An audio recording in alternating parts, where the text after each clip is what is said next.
There's a particular kind of character you meet in stories who arrives fully formed, like a guy at a party who kicks the door open and announces, "I am interesting." He has 7 quirks, a tragic backstory, and a catchphrase involving pickles. Everyone in the room nods politely. No one remembers his name. The problem isn't ambition, it's speed. When you build a character too quickly, you end up stacking traits instead of revealing a person.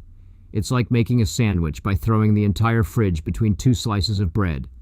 Sure, there's flavor.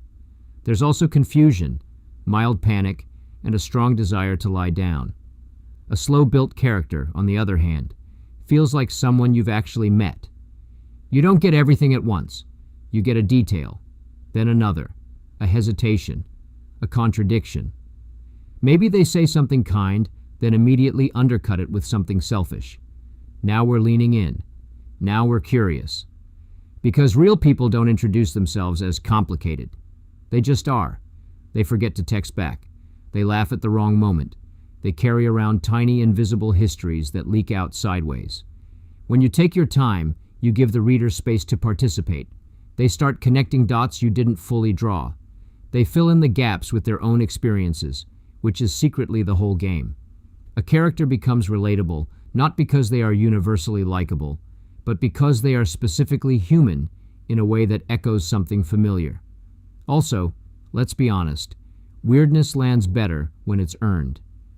If a character opens with, "I collect antique spoons and speak exclusively in riddles," we're skeptical. If we discover, 40 pages in, that they quietly polish spoons while avoiding eye contact, now we're intrigued. We trust it more. It feels less like a performance and more like a life. Slowness creates gravity. It allows moments to stick. A small decision can feel big because we understand what it cost. A quiet line can hit harder than a monologue because we've been paying attention. So yes, go ahead and make your characters interesting. Just don't rush them onto the stage wearing all their costumes at once. Let them walk in like a person, slightly unsure, a little contradictory, carrying something we don't quite see yet. That's the one we follow home. Thanks for listening. Catch The Quiet Quotient on YouTube and all major podcast platforms. To help us grow and keep supporting creators, please like, follow, and subscribe. Want to get in touch? Connect with me directly at jimhansonmedia.com.